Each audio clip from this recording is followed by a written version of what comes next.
And from 19 to 20, we grew 50% to 3.5.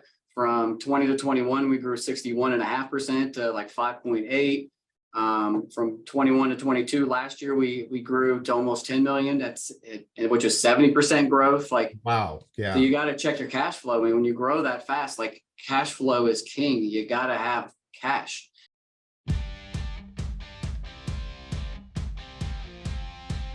This is the Wealthy Contractor Podcast, brought to you by G4 Marketing. Interviews with today's top home improvement entrepreneurs about marketing, sales, money, mindset, and lifestyle. Now, here's your host, Brian Kaskavalciyan.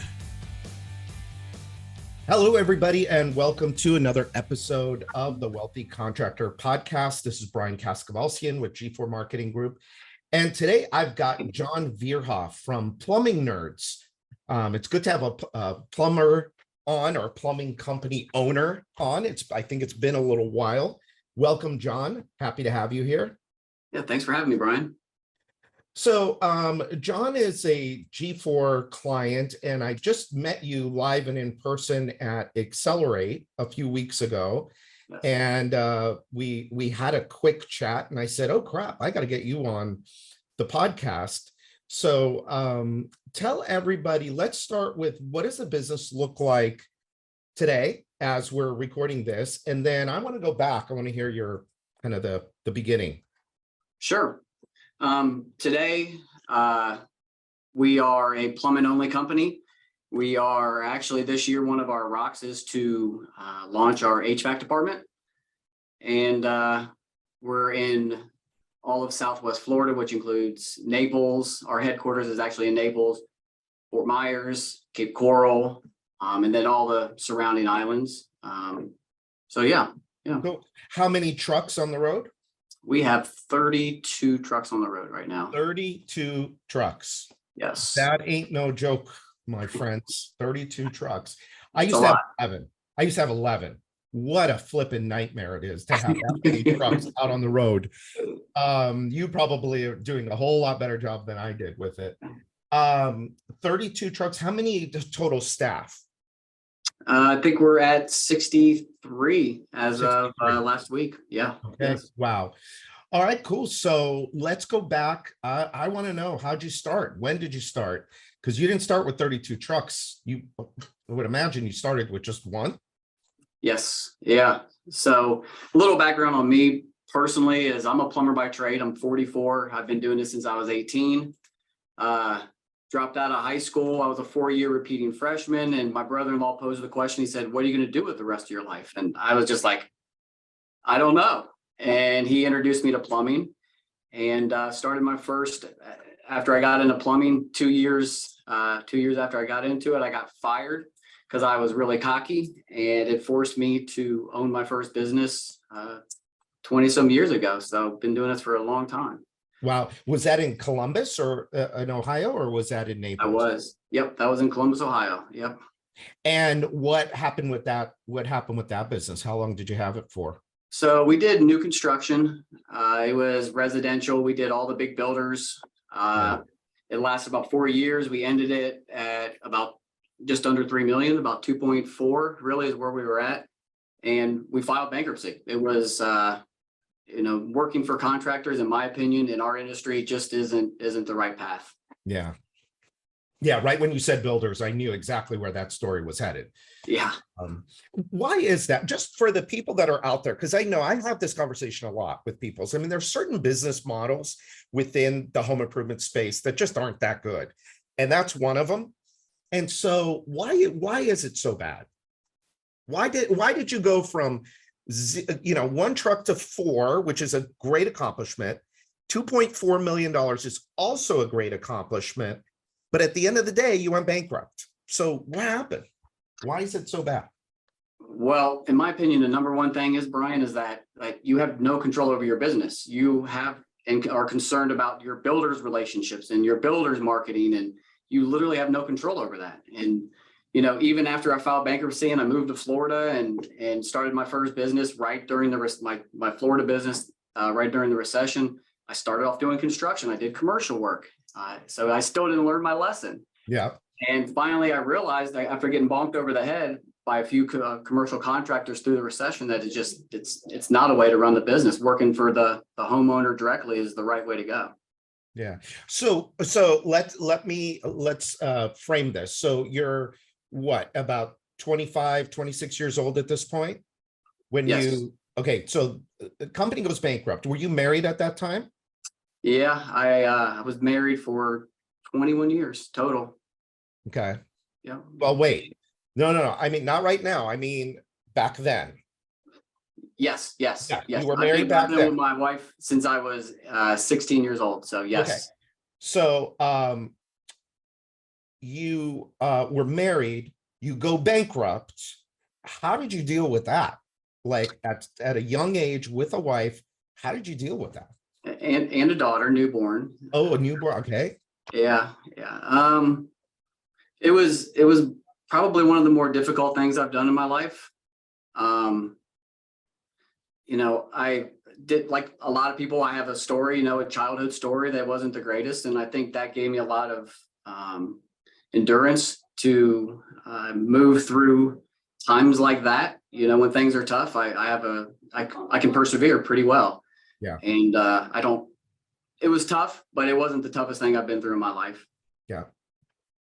So you're 25, 26, married, you have a daughter, and then you decide, okay, let's move and let's go to Florida. So what actually happened was when that happened, I swore off plumbing. I was like, my at that time wife's name was Jessica, and I was like, Jessica, I'm done with plumbing. I want to become a pharmaceutical rep.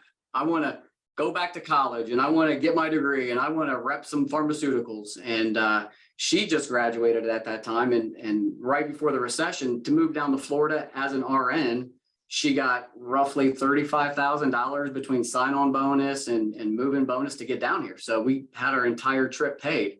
Nice. And again,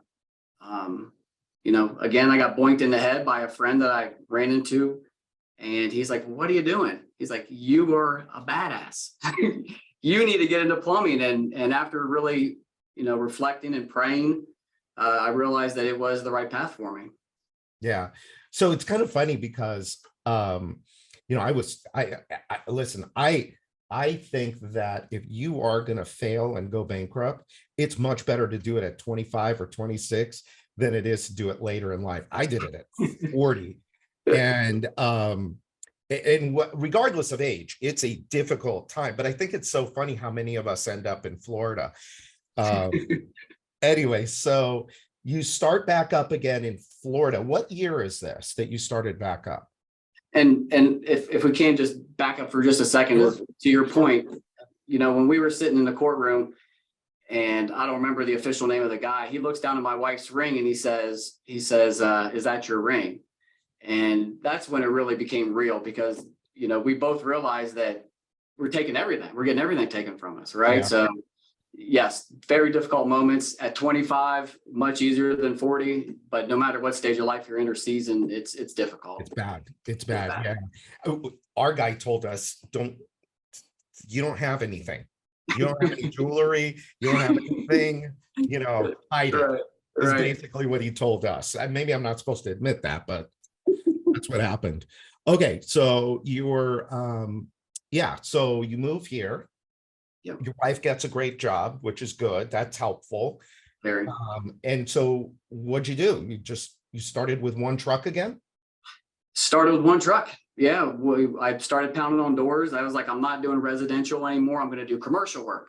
Okay. It's got to be different than the residential world. So I started beating on some doors, and again, the persistence thing, it's something I'm really good at. And I would just harass the heck out of these people trying to get work. And finally, a few contractors let me in, and, I did some pretty big projects. I did school build, middle schools, and I did colleges, and did some big buildings, and they actually got me through the recession. So I'm very thankful for those. Yeah.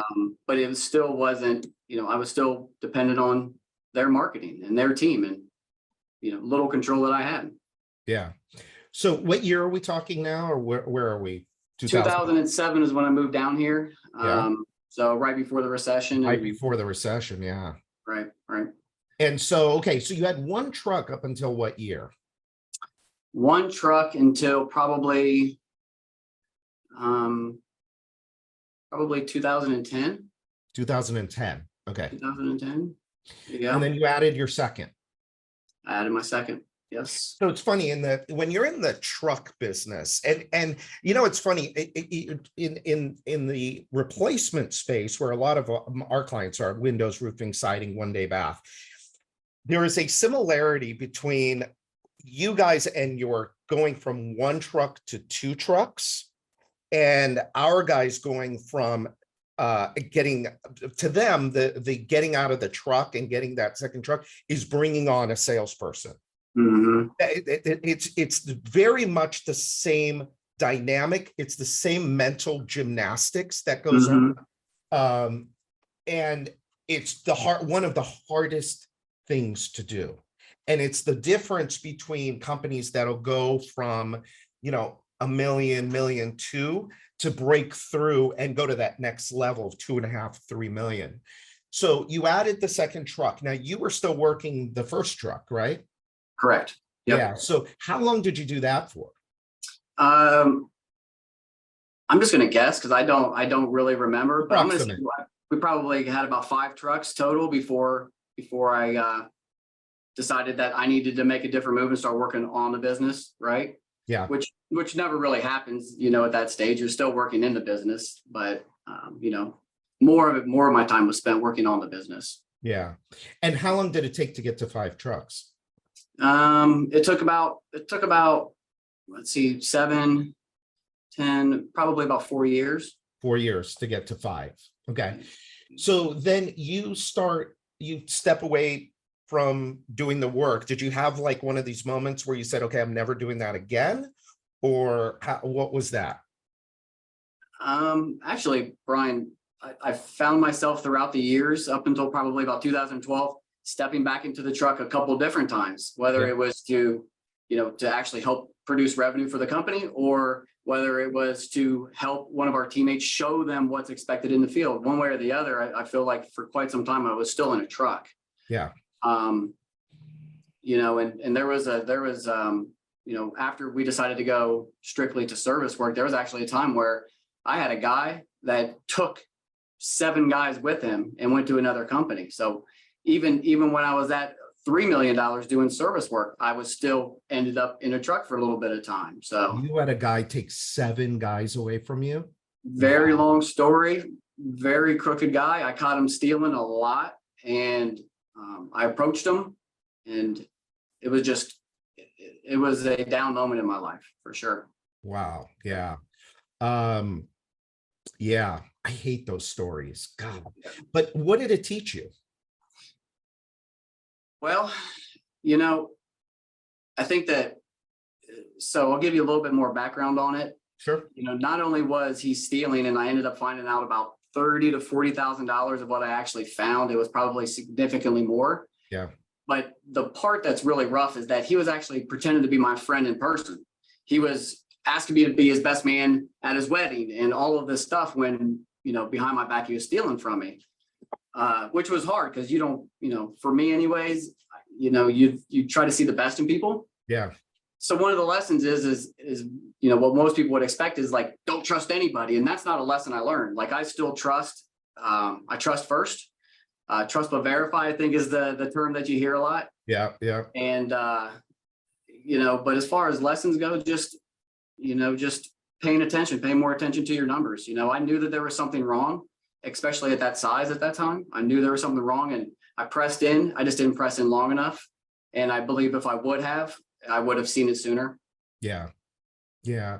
Knowing the numbers. So that's interesting that you say that. When you say that back at that time, when you're at, you know, the 5 trucks, what was your revenue at that point with 5 trucks? I think we're just over $1 million. Okay. So, when you say knowing the numbers better, what did that look like? What did that end up looking like to you? Well, you know, and it's hindsight is what it is, right, Brian? Like you know, looking back at it, I see it now. Right. What I seen at the moment at that time was I was making money. I had a net profit. And then I did it. And, I was looking at the cost of materials. I was looking at, month over month. I was looking year over year, trying to figure it out. And I mean, again, the truth is I couldn't pinpoint what it was. And it was accidental how I actually ended up figuring it out. I was looking at my fuel receipt and something stood out to me, and I realized that there was additional fuel that was being charged to a particular card. And then that led me down the path of, well, what else is going on here? Yeah. So it's really just, it's everything. Knowing your gross, knowing your margin. Margin is everything, because that's how you actually are able to run your business. If you don't have a good gross margin, you're not able to, run your business. So, I think it's just knowing your numbers, everything from gross margin to your net profit, just, and then down the line to each individual technician and what their metrics should be. Yeah. Well, and I think, I think one of the powerful things about this podcast is lessons like that.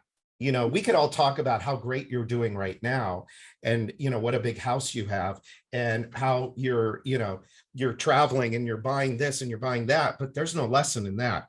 I want to know about the lessons, because I know it wasn't easy for me. And I know there's a lot of people out there listening that are probably, if they don't understand their numbers, they don't know their numbers the way that you do now, the way that I do, and the way that, most of my top clients do.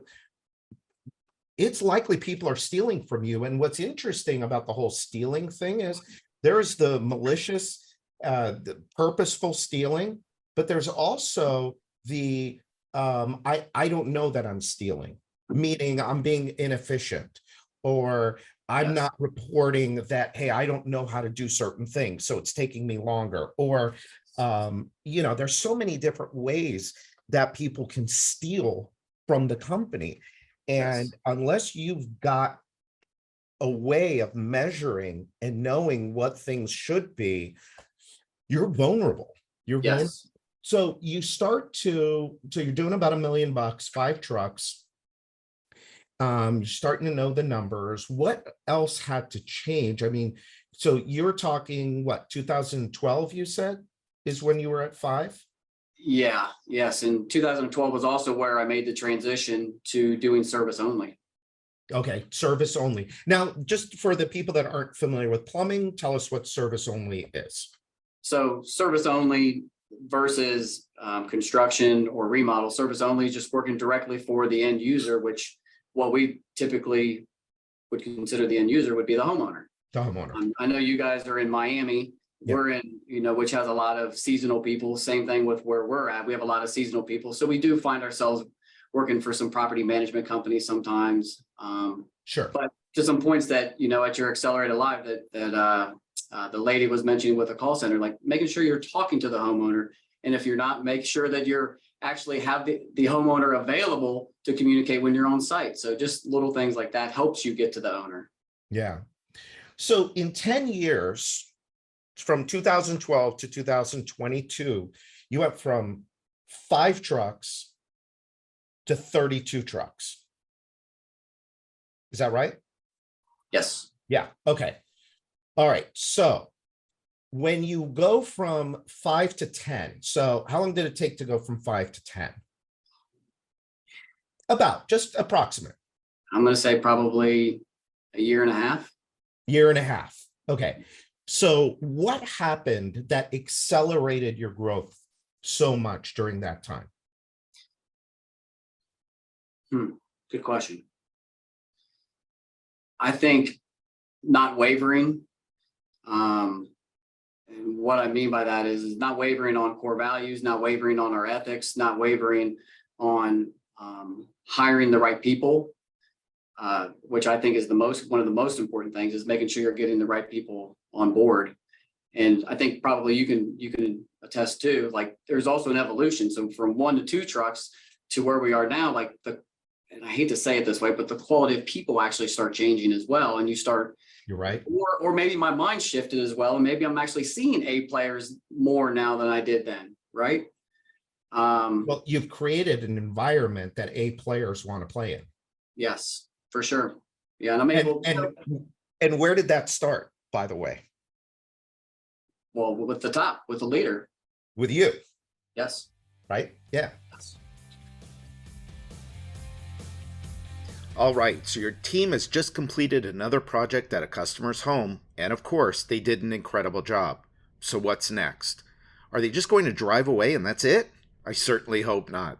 The job that your team just completed for Mr. and Mrs. Homeowner is only the beginning of the profits that you can get from that one customer relationship.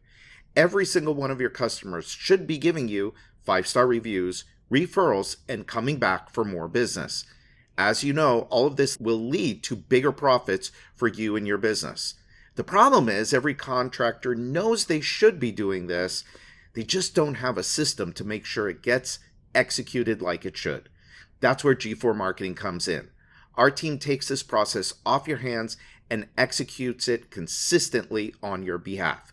That way you know that Mr. and Mrs. Homeowner are receiving a thank you from you. They get keep in touch newsletters and emails from you, and when that next opportunity to refer you comes up, your name is at the tip of their tongue.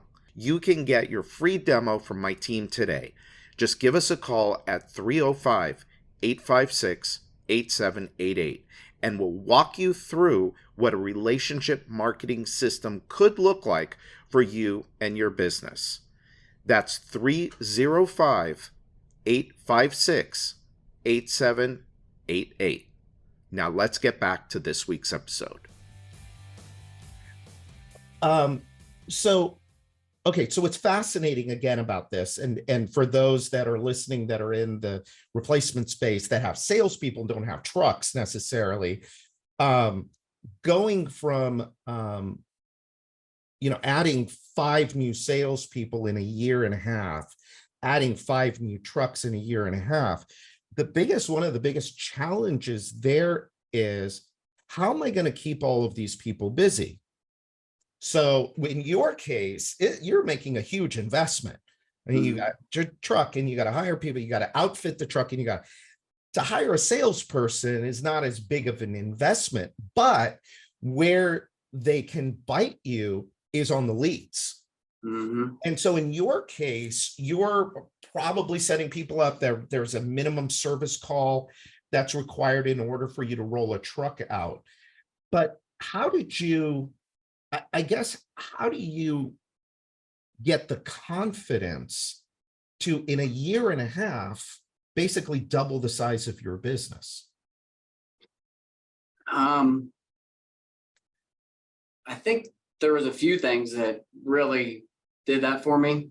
I think number one was being able to find additional leads and not paying for them. And really what I found, one of the first things I found that was kind of an aha for me was like, well, we're missing leads that we're already paying for in the call center.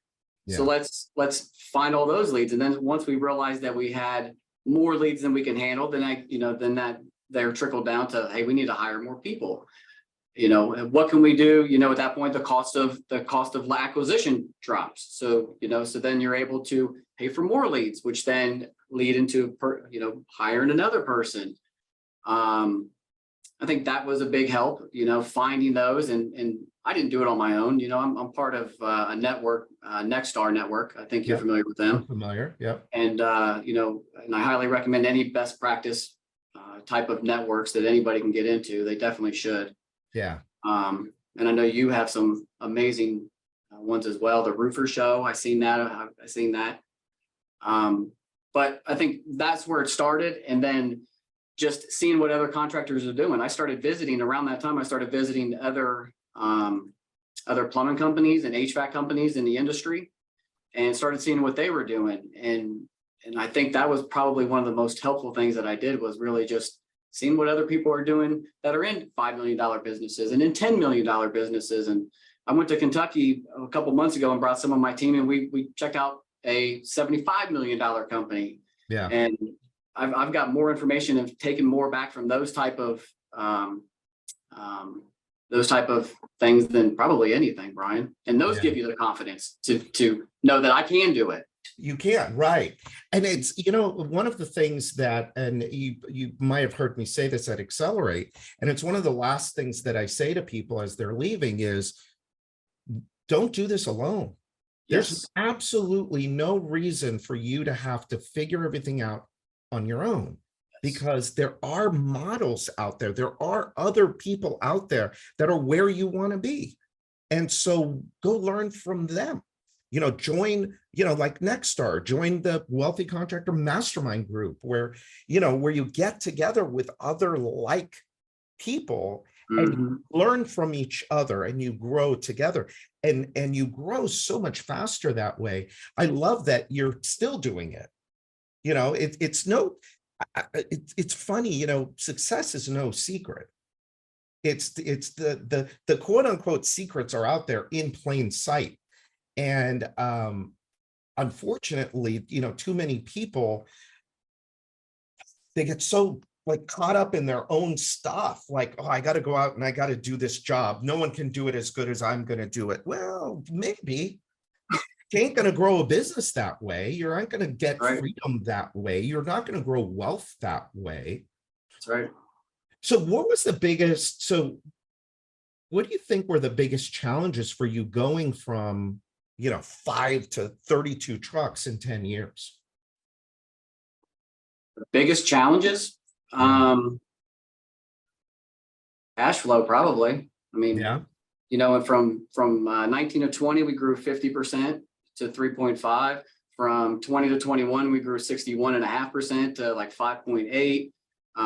From 21 to 22 last year, we grew to almost 10 million. That's it, which is 70% growth. Like, Wow. Yeah. so you got to check your cash flow. I mean, when you grow that fast, like cash flow is king. You got to have cash. You don't pay bills with, no, you shouldn't be paying bills with credit. You pay them with cash. That was my mistake.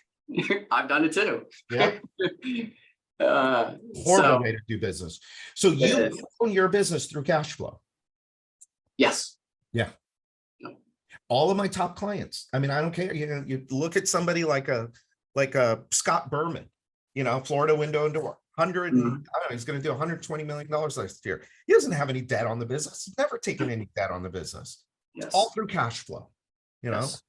And that's one of the things that I hope that if anybody gets anything out of this podcast is if you are on credit cards and you have debt in your business, that's a bad problem to have.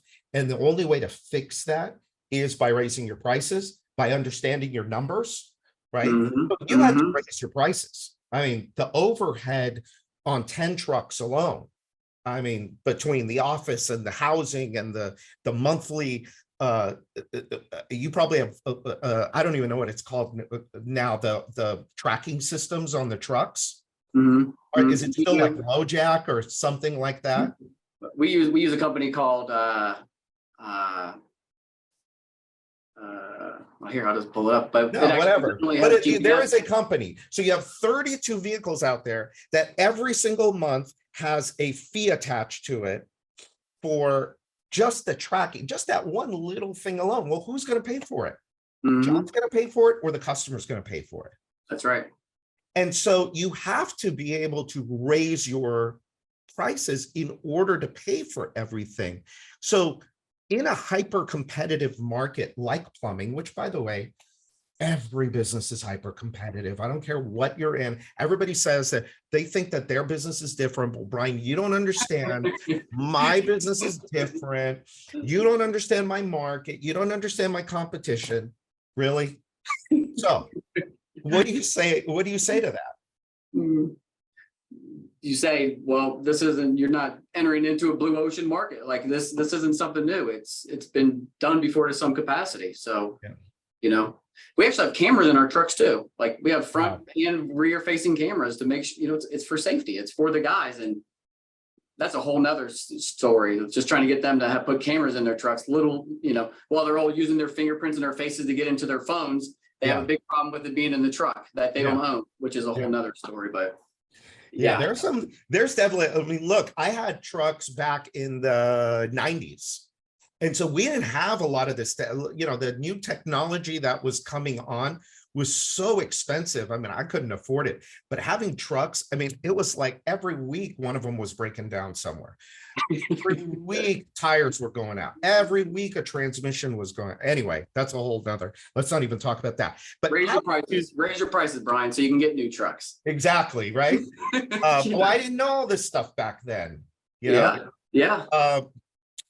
So you raise your prices, but price also is directly in proportion to the value that you provide and create in the marketplace. So what were some of the things that you guys started to do to become more valuable to your customer so that you could charge what I would imagine at this point are premium prices? Right. I think a consistent way to service your customers. Sometimes that's just a script. Sometimes that's, we have a process called the service system. It's everything from greeting your customers, from using shoe booties, from having a clean uniform, to doing a whole home inspection, finding it, I hate to call them issues, but finding and bringing up things that could be potential problems. And, just really, since we're nerds, really what we pride ourselves in doing is not only educating all of our people, but educating our customers as well. This letting them know what looks great, what needs attention and what needs attention now. And that goes a long ways, but a consistent customer service experience, whether they get Billy or they get Bob or they get Susan, if it's consistent every time, I think that means a lot. Constant communication, through, we text if they prefer it, they actually send us back, yes, I do, no, I don't. We call them and let them know we're on time. Communication is key, which down here, I don't know about over where you're at, but I can't tell you how many times they've said, last one didn't even call us back. So over here, it's bad. Yeah. It's bad. Yeah. Do you have any trucks over here, by the way? Because I need a plumber. I'm not kidding you. I'm afraid of Miami people. They're tough. They're tough. Yeah. Over there, I think there's probably some more professionalism over there, but over here, you mentioned education. I think one of the greatest value adds is education. I think that a lot of contractors or remodelers or service provider, home service companies, they assume that the customer knows a lot more than they really do. The customer really doesn't know the process. The customer really doesn't know how plumbing works, how windows work, how the roofing system works. Mm-hmm. And, I think one of the worst things that an owner can do is assume that they know and just go out there, look at the job, regardless of what it is, whether it's plumbing or roofing or windows, whatever, and just say, okay, here's how much it is to fix it. Mm-hmm. You do that, the only thing that you're going to compete on is price, because you haven't built any value. You haven't educated them on why is the price this? Because Mm-hmm. whatever price you give them, if you just give them a price, is automatically too much. Right. I don't care if you give it to them at cost. They're still going to say, oh my God, that's so much more than I thought. Mm-hmm. Well, so it's either, I'll email them and I don't have to talk to them. And some of them will just say, okay, and I'll have work for tomorrow, or we can actually go in there and sell it.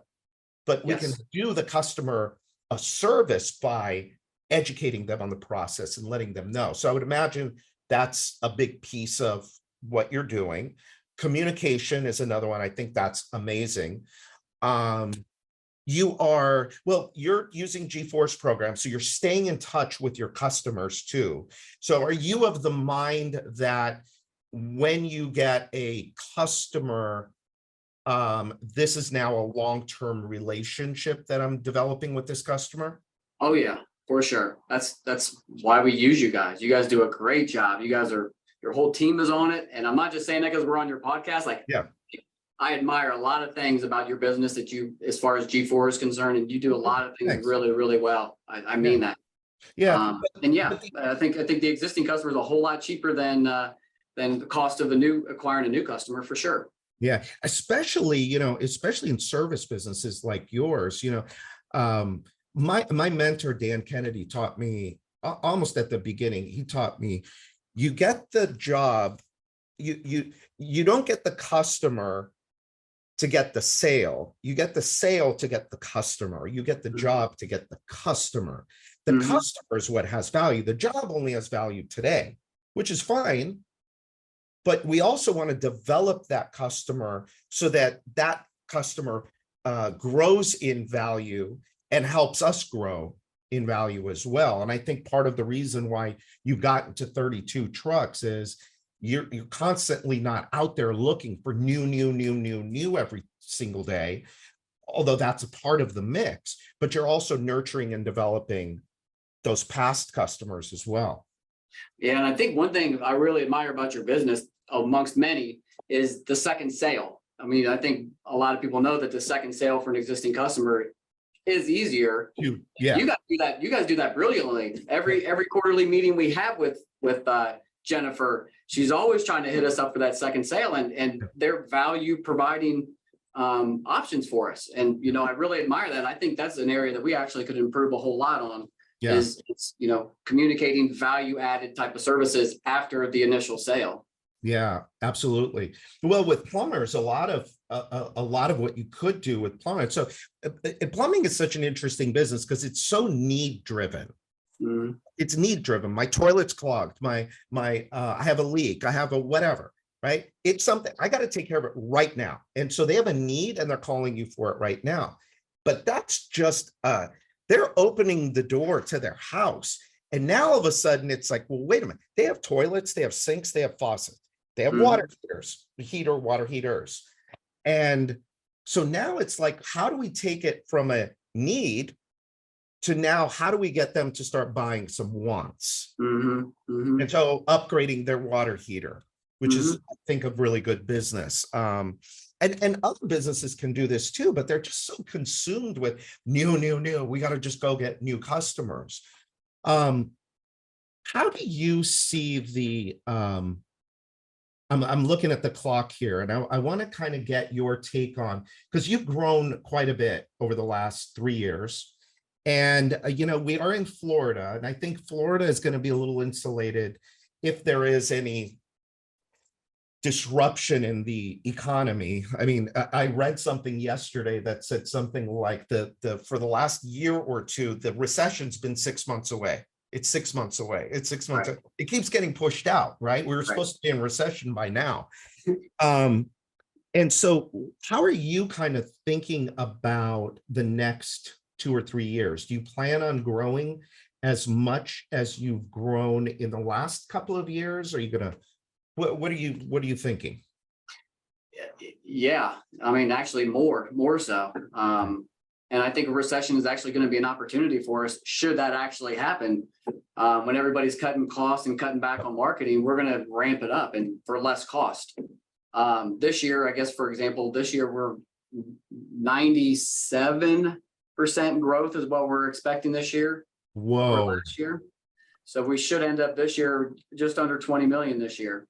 Okay, so everybody that's listening to this, if you're listening to this on Apple or whatever, you should have a back, like a 15-second or a 10-second back button. I want you to go hit that button right now, like 2 or 3 times, and listen to what he said when I asked him about recession, because he's absolutely right. Businesses like yours that are efficient, that understand their numbers, that have cash, they're only going to grow during the recession, because what's happened is over the last 2 or 3 years, yes, we've had this incredible growth. People have spent like crazy on their houses, and a lot of companies have grown a lot. But the problem is that a lot of companies basically did it by accident. They were able to get, 10 leads might come in a week, or 20, whatever the number is, 10 or 20. And they had so many leads, 5 or 6 of them, they didn't even get to. They didn't even follow up on. And the ones that they did follow up on, they didn't even really, they were like so busy that they even wasted half of those leads.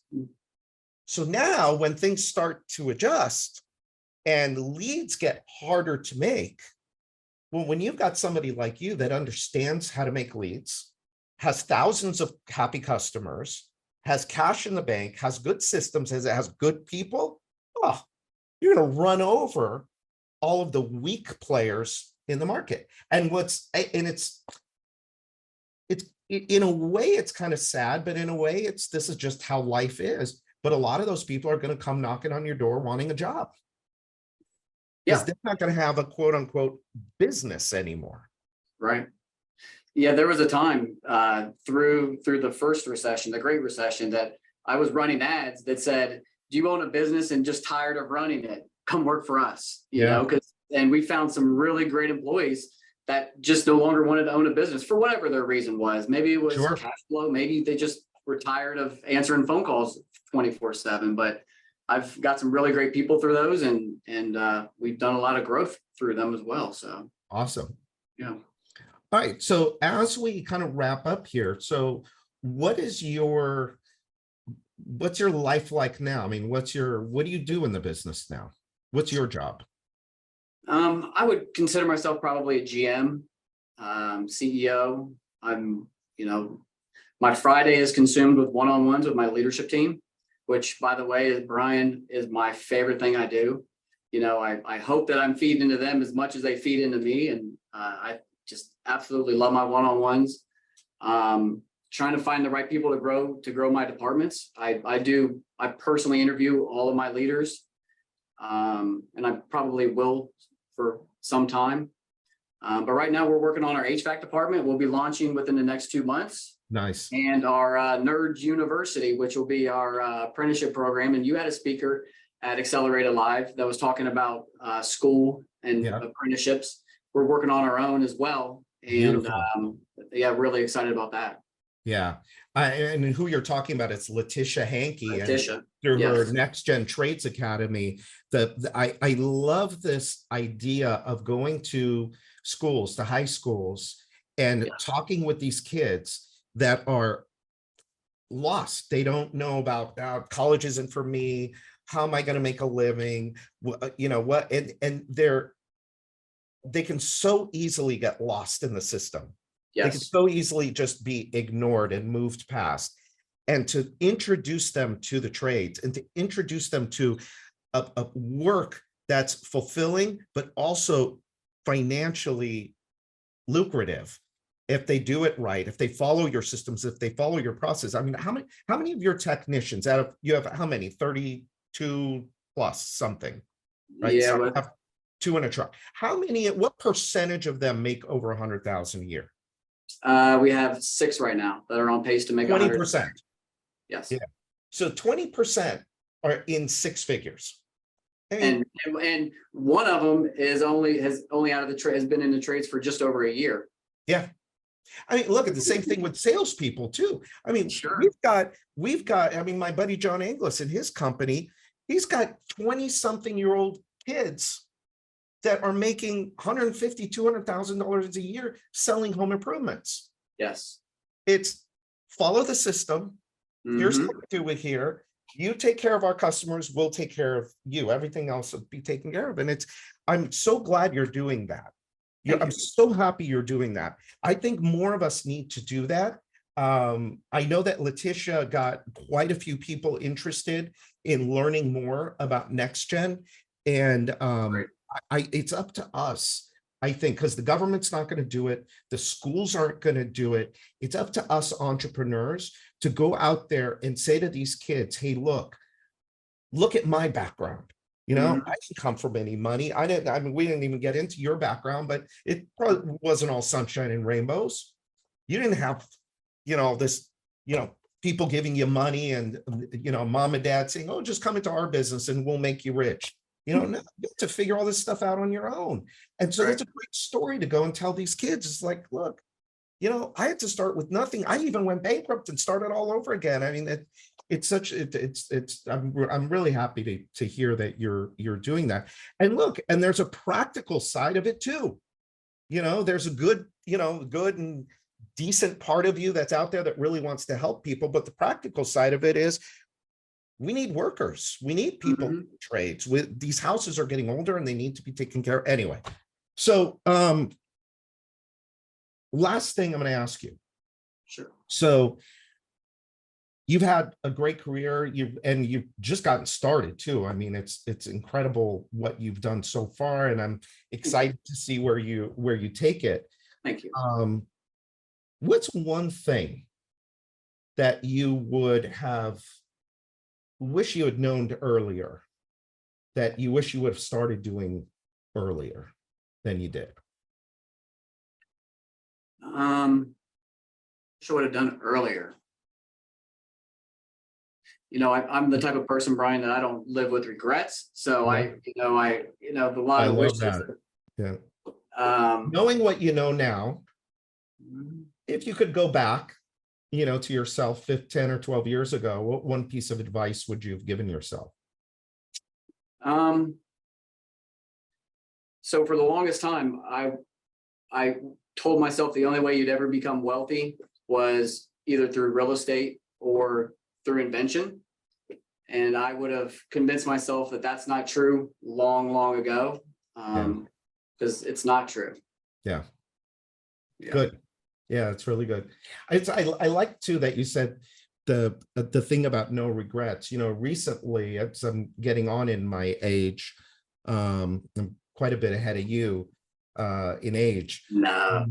But I thought about all of the, you think about the rough times, and you think about, going bankrupt and losing everything. And I thought, there's that in the back of your mind, God, if I can go back and just change that, or if I can go back. And recently, like you, I'm like, I wouldn't change a damn thing.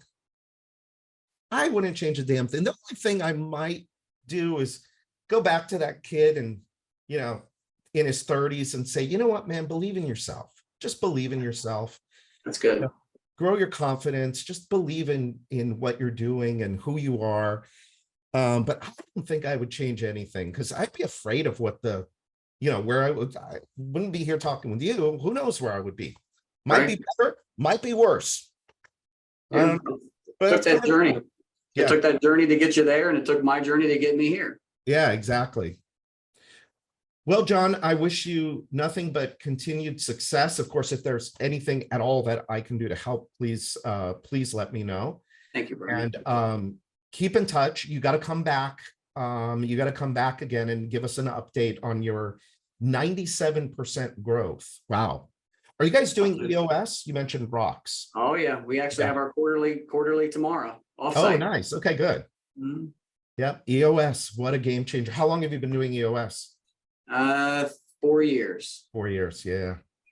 Game changer, right? It is. Absolute game changer. Yeah.